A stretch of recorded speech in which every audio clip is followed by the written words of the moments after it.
Schubert's music is closely connected to the idea of the 19th century musical salon, written for the intimate setting of a bourgeoisie living room. But this fantasy is an exception. It's a full-fledged concert showpiece that Schubert experimented with as a young composer. It gets its name from a song he had written earlier with the title The Wanderer, and he reuses a theme from that as the basis for the slow second movement and writes a set of variations over it. And it goes like this.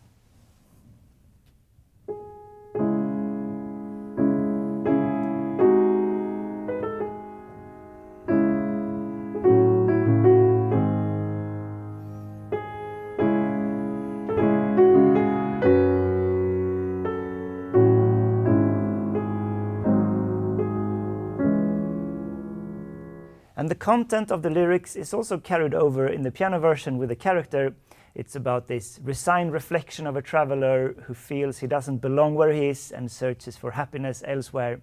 But in the fantasy, it's just an interlude between three other movements that are very bright and frisk in major and allegro, so it's more a celebration of life with an episode of reflection in the middle. But the thematic material is very cohesive throughout the work, and the movements follow each other directly with carefully composed gradual transitions between them, so it's really one long piece of about 22 minutes of spectacular piano music. Let's get into it.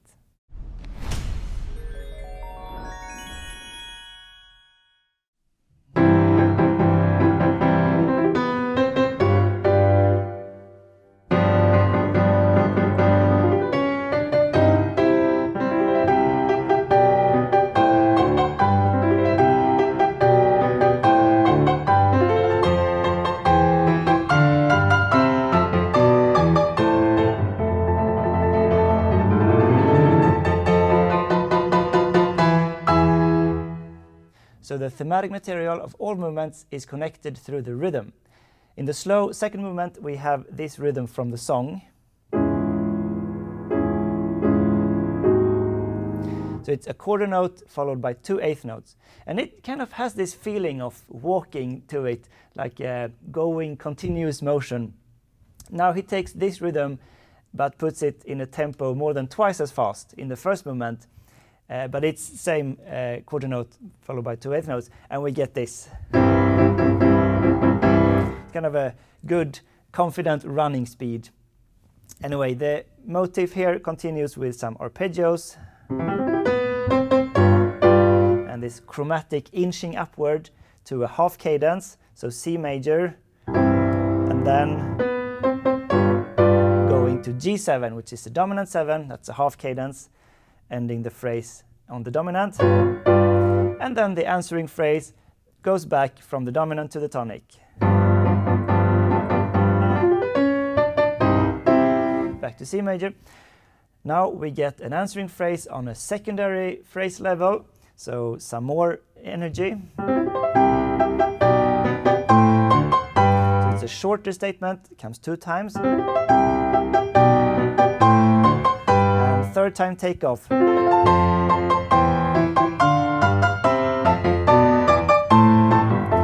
Lovely harmonic progression here, the circle of fifth.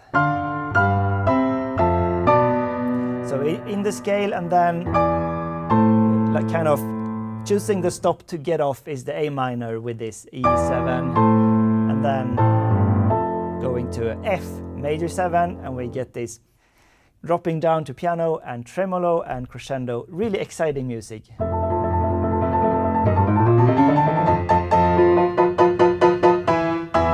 And back up to fortissimo. So a lot of these quick ramps of dynamic contrast in this music. Very unusual for Schubert, or not that usual. It happens, but in this piece it's a lot. It's like Schubert as its most Beethovenian mood. This is another half cadence, but now it's pointing to somewhere else. This is a French 6 chord going to E, which is a dominant, and like it points to A minor. But Schubert doesn't go there. Instead, he restates the theme back in C major and in pianissimo. So the effect is immediate. We go from E major to C major. It has the pivot note of an E, and it's a cool effect of feeling fresh as he drops down to pianissimo.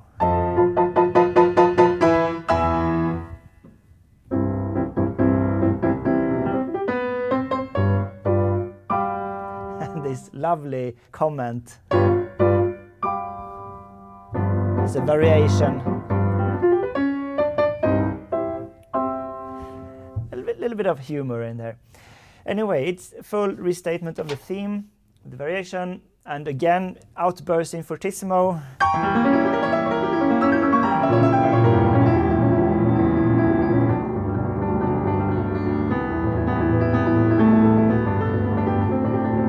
Like really quick changes in character. Anyway, we grow into a second subject group, which is another kind of version of the theme. It's the same rhythm, so a little bit slower here, I think, is how you usually do it.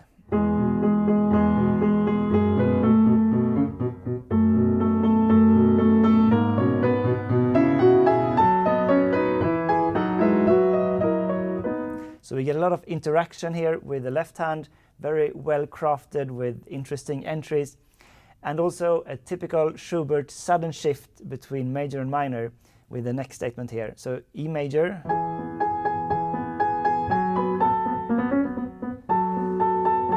So this is the dominant. You expect E major back, but instead he just throws in the minor directly.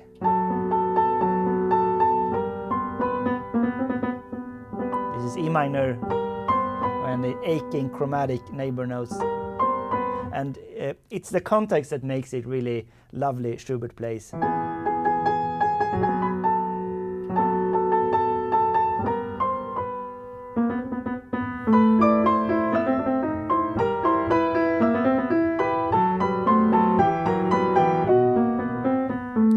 a way, it goes on for a while, then we get some nice tremolo, starting soft. Yeah, so flipping back to C, we're in E major and we get this mediant relationship again.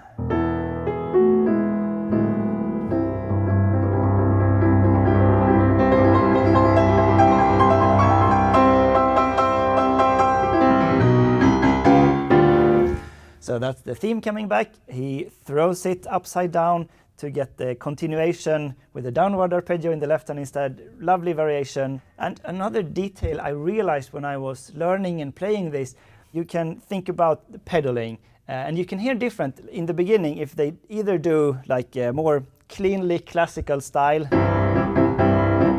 So release the pedal on the eighth note. That's how I prefer it. But you can also hear more full romantic style pedaling. That's like a different choice. I do prefer the classical. But when we get here, it sounds like too timid with that kind of pedaling. Kind of a marching band that's not like fully covered all the instruments. So, but I realized that I could just play with pedal here. So have different types of pedaling, even though it's the same thing, because it's very different in the register of the piano. So what I do is I play with full pedal here. But not when the theme is down, when you have so much sound in the piano. That's a nice detail I discovered when I was playing. Anyway, we get a new kind of episode with lots more stuff happening, outbursts in fortissimo, theme in the left hand here.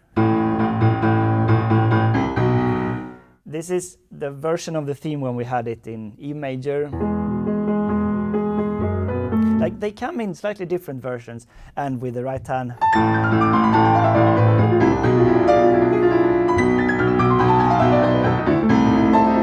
Really a storm brewing here.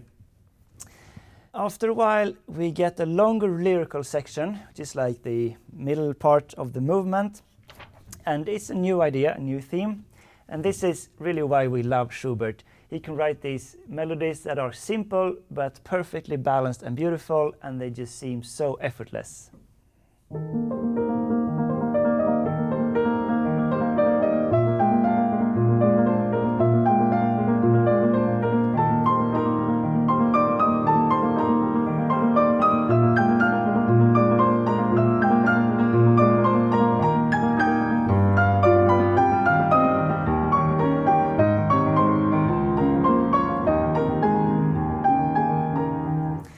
Get 2 rounds of that, and then we get the final section of the movement, the theme comes back, and fast and furious 16th notes.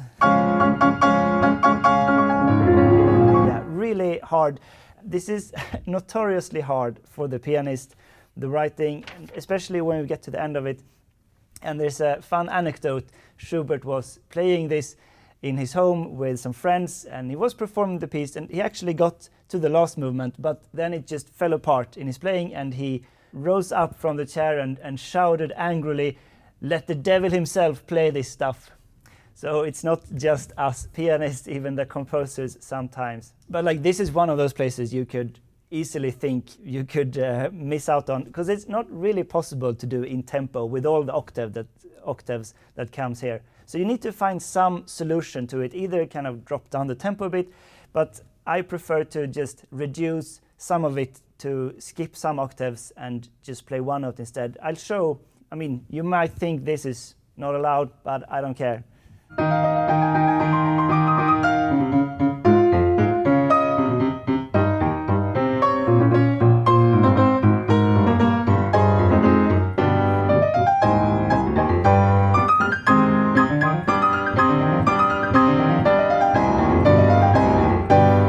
So this allows me to keep the tempo and really push the energy, but without breaking my hand. Anyway, we get the transition here to the second movement. It's a long transition, and I also realized it feels a bit like a crossfade. He fades out the loud parts with the accents on the chords, and he kind of fades in the softer parts in between. So it's already present in the beginning, but you're so tuned to loud accents, so it's not that, it's really subsidiary role when you first have it. So I don't know if that makes sense, but I'll show. Like, this is just passing the time in between.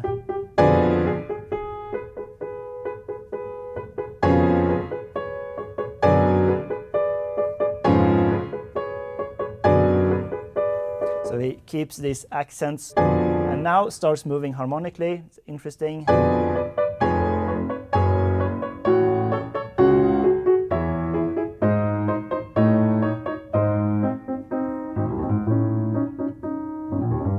Now some new elements in the bass.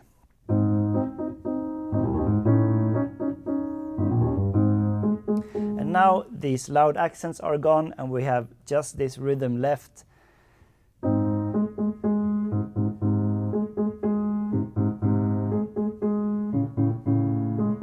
Lovely move from G sharp 7 and then keeping the G sharp,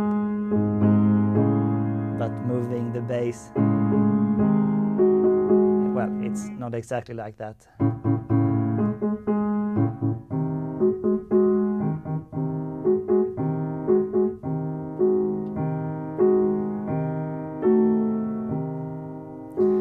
And a ritardando at the end to prepare the tempo for the second movement. It's a written out ritardando in the note values as well. So finally we're prepared. Like, he's written this lovely transition to the second movement. G sharp 7 points to C sharp minor, which is where the second movement takes off. And I'll just read the first two verses from the Wanderer song here, so you get the psychological framework.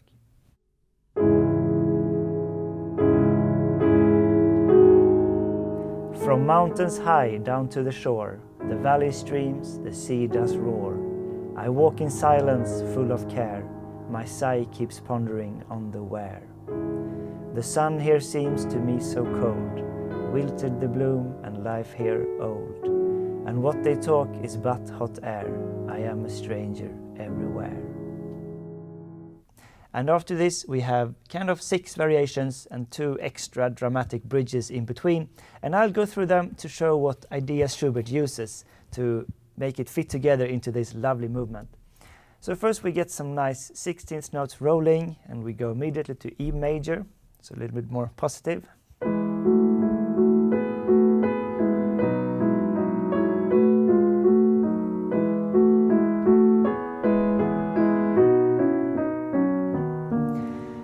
And this motif is new here. It's not in the original theme, but it's also from the song. This just just that motive. But anyway, it feels like a variation because it starts the same, and now then we get to minor here.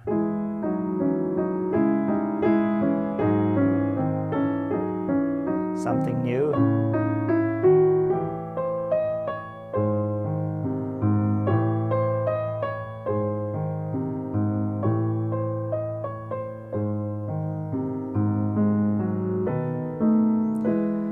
And back to E major. After this, we get what feels like a new variation. Down here, we get C sharp minor again.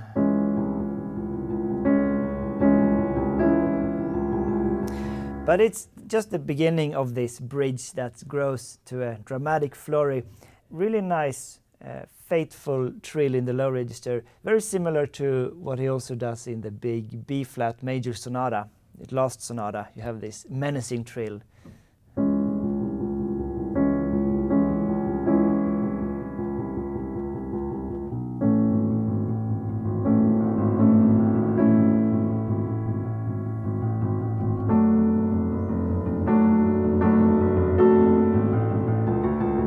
Starts to move.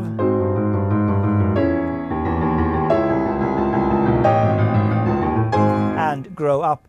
Also, I do it poco animato, so reach a slightly faster tempo here. It is quite common to do. So here we get this dramatic element.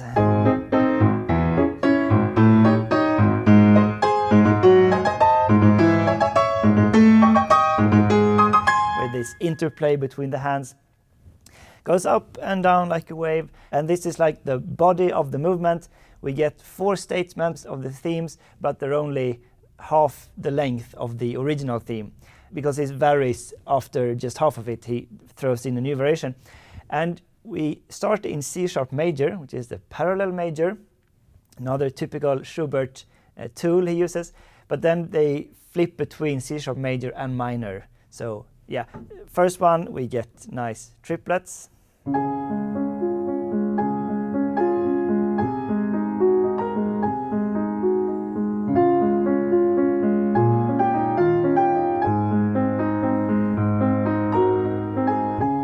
And then second one, we flip back to minor and we get triplets in repeated chords.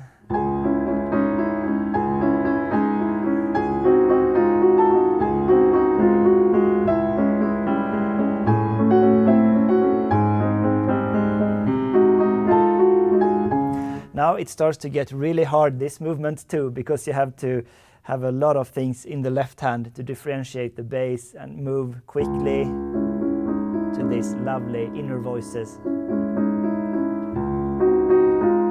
Aching neighbor notes. Third variation, back to major, now increases the frequency of quick notes to 32nd notes.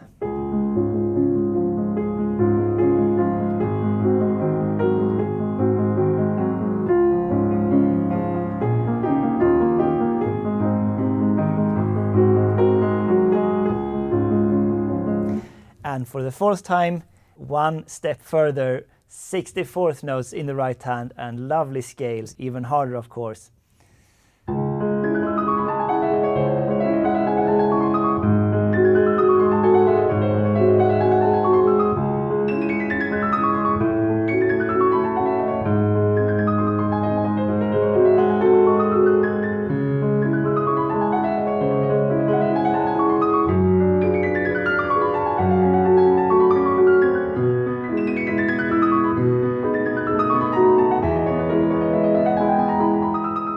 But the theme is in the middle part in the left hand.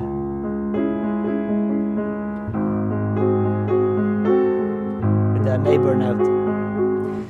Anyway, after this we get the second dramatic bridge where the hands play in unison for like 3 pages.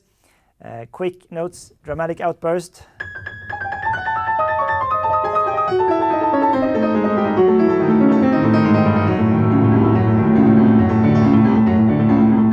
A lot of harmonic modulation, always pointing somewhere. It's culminating in these dotted rhythms, march chords.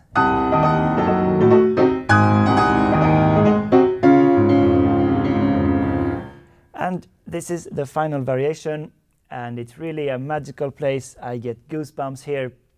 because we go down to this really soft dynamic character, and it's just a shimmering in the left hand.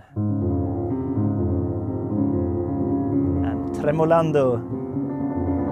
I think like maybe he just wanted to have this fifth line in the notes. You have already 64 notes, the 64th notes in the left hand, and then he just wanted one quicker note denomination.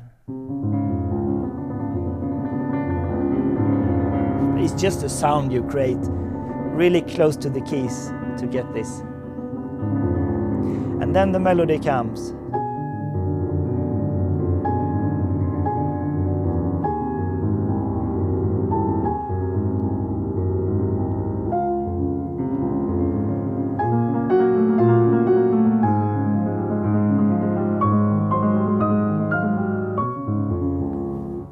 So it's just a diminished chord.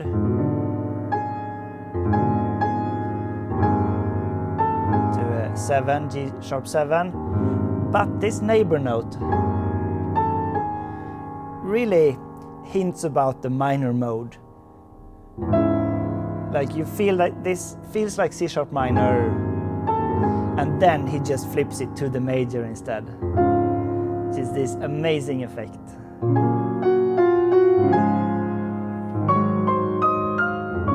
So that's the first time, and then he does it again, Schubert.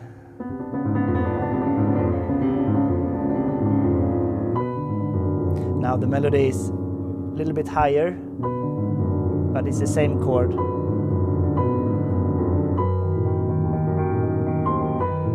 But not this, this is taken another direction, this is a B7, but still the same minor mode feeling chromatic neighbor note. And then major.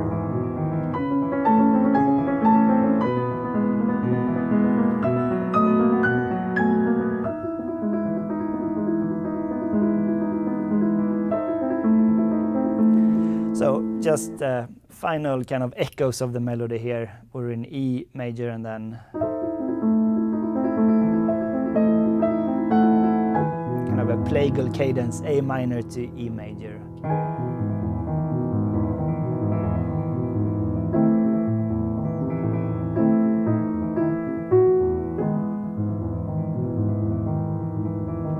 And then melody just fades out, and then he takes this motive and basically uses it as the foundation for the third movement that starts here. Completely different key, it's in A flat major, and it's in triple time, so this scherzo feeling. So it cannot follow the same rhythm as we have in the other movements, but it follows the material from the first movement pretty closely, like the way it's put together in the structure. So you can say that it's the material but in another rhythmic clothing here. So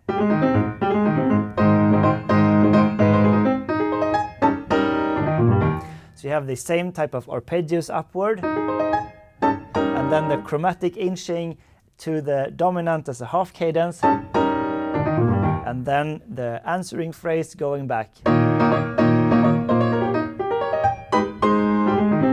So it's really the same form as the first movement. Then it deviates for the middle part.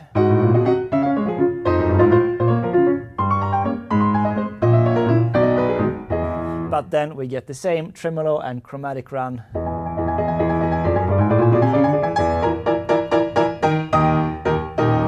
Except here it's the proper dominant E flat major, back to the theme again. In pianissimo, it's also the same in the first movement. This movement is more in rondo form, though, than the first movement. Feels more like a sonata, even though it's very closely related, all the themes.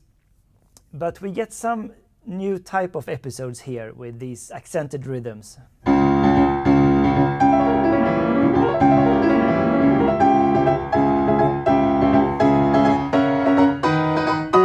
Modulating. Nice way of modulating, more transition.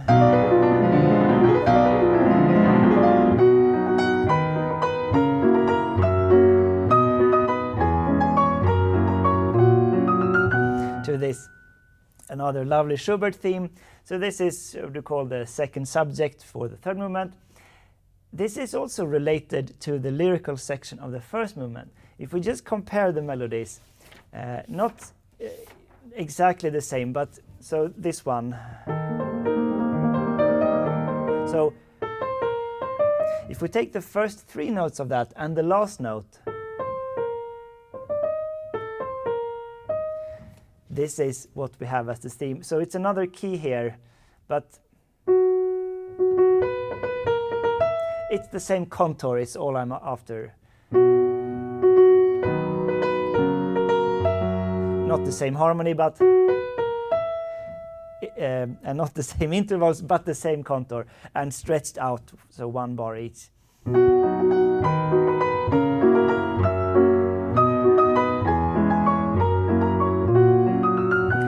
And this is just a repeat of the melody, but the left hand gets super busy, and I find this too hard to play this light and quick, like in a high tempo as I want. So I do a simplified version here that you can check out in my edition of this.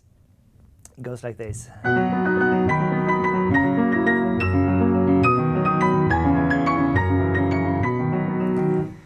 Then some more transition passage.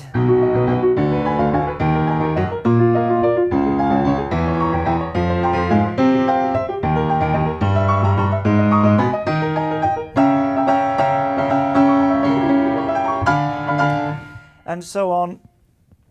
We get a statement of the theme again, like the rondo theme coming back, the same.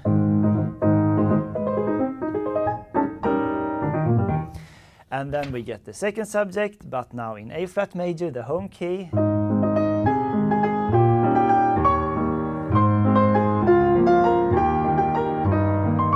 It's very short, like these pass by quite quickly. But then after this, it just ends it with a cadence.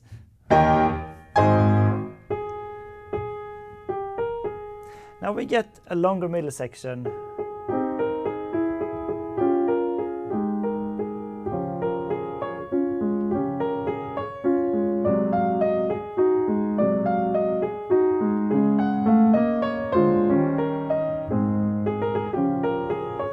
And it's a really nice break from all the intense music from basically the first movement, the second movement, and the scherzo.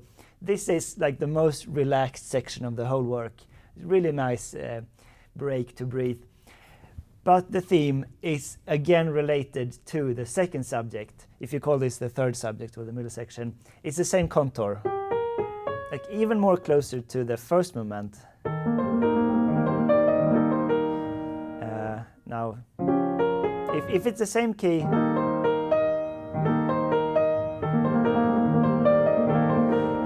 that's E flat major, but it's squeezed together, and yeah, turns into different direction like 3 times with different continuations, and toward the end of it we get a nice transition back to the theme for the final statement of the third movement.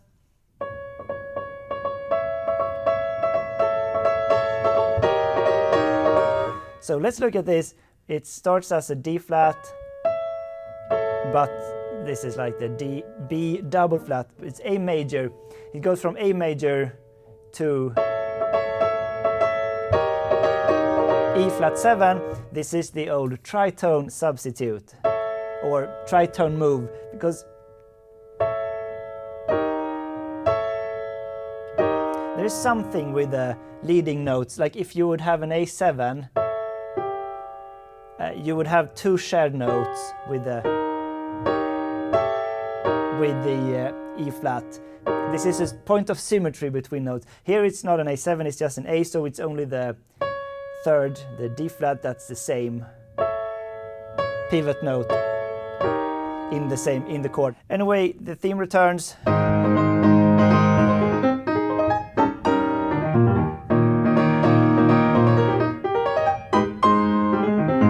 But immediately breaks off to a new direction.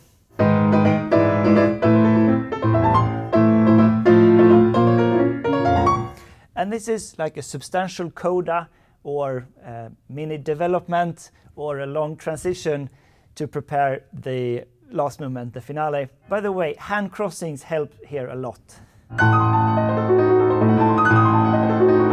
Here. I was very hesitant to do them because I thought I could just need to practice, but they actually help a lot. Because the left hand is free to move. You just hold the pedal. You're gonna hold the pedal anyway because it's the same harmony.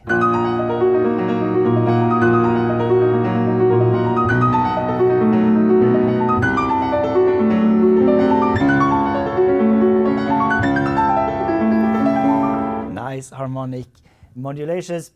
So when you get to this place, another notorious place.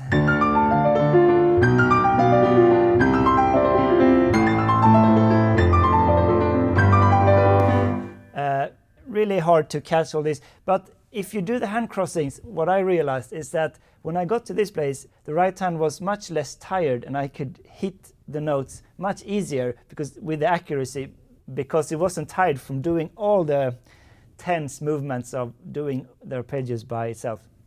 Anyway, we get stuck on this A flat 7 chord, and the left hand needs to practice as well. Annoying.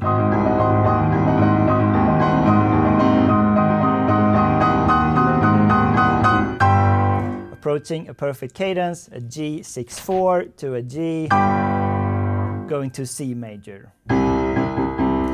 And this kicks off the last movement.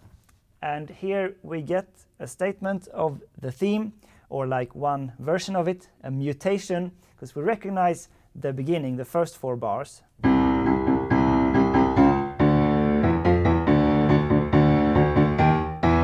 So we're back in 4 with the wanderer rhythm and the chromatic movement that we recognize from the first movement and the third movement. But then after 4 bars, he makes a new continuation instead.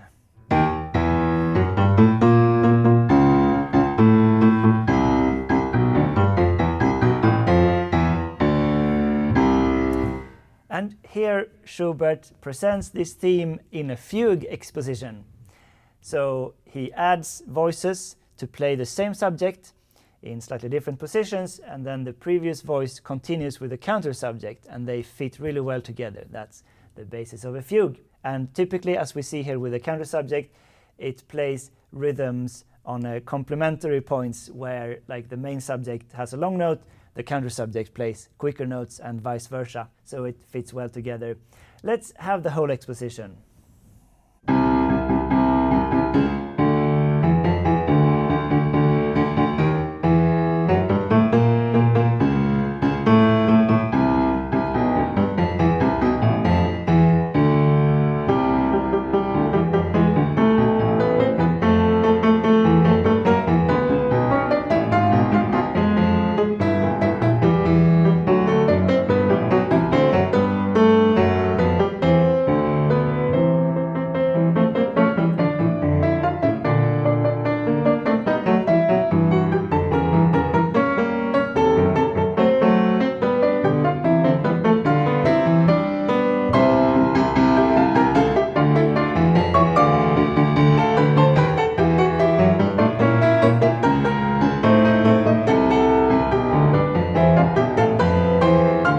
But then he kind of goes back to more orchestral writing. He abandons this fugue after the exposition. He doesn't fulfill a full fugue like J.S. Bach would. So it's a bit similar to Liszt's big sonata in B minor. It's a similar type of fugue exposition as the first part of the finale in that work, but then grows into more orchestral writing. So it just throws arpeggios up and down the piano instead. This is like, it's tough to play the fugue in because it's octaves all the time. And here it gets a little bit easier, so it's always nice.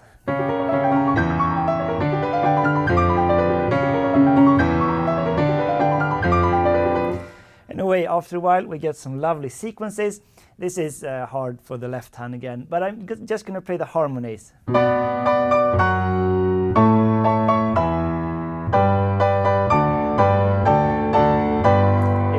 It's so fun.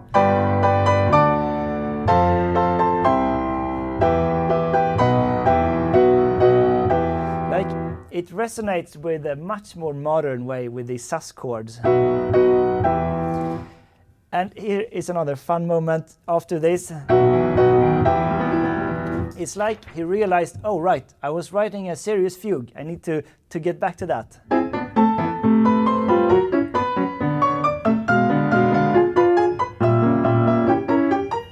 Let's throw in some sequence.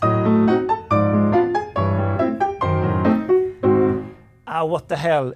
It's too boring. Let's do the fun stuff instead.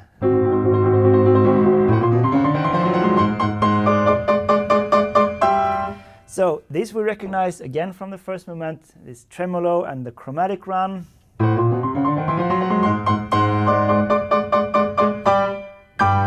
So that's normally a half cadence in the beginning of the first movement. You end there with a break, but here we get an immediate closure to it, so satisfying. So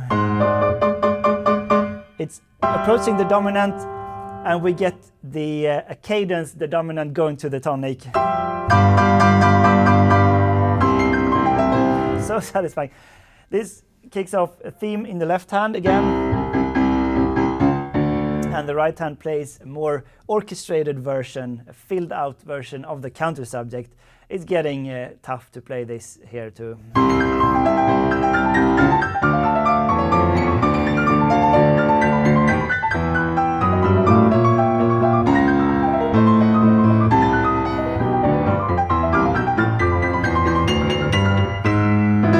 Yeah, but it's a lot of energetic music, lovely.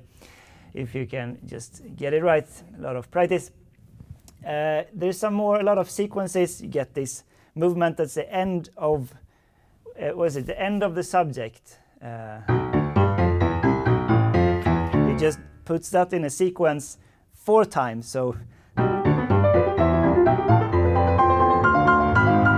now going from G to A, now to D. So pointing to G, and it's not done here. It does one more. And finally, get the circular 5th sequence. It's a lovely place.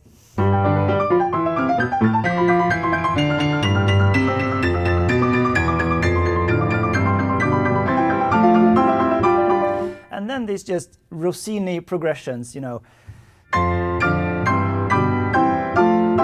Really always like at the end of these classical opera arias, Rossini and Mozart too, you hear them really signaling it's approaching the end. This 4-5-1 progression, basically. Or maybe it's a 2 in first inversion. And 6-4, dominant 6-4, resolving. It's a specific profile of that cadence. Some more sequences, and I jump to the final page. We finally approach like the proper cadence. You would think it would end. But then he goes down, and basically it feels like it never ends, this movement. So it gets elaborated on C major.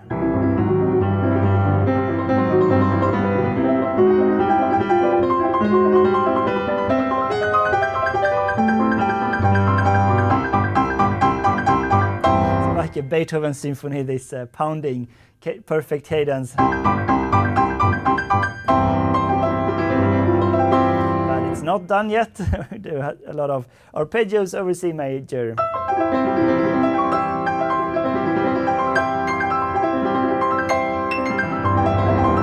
Something like that.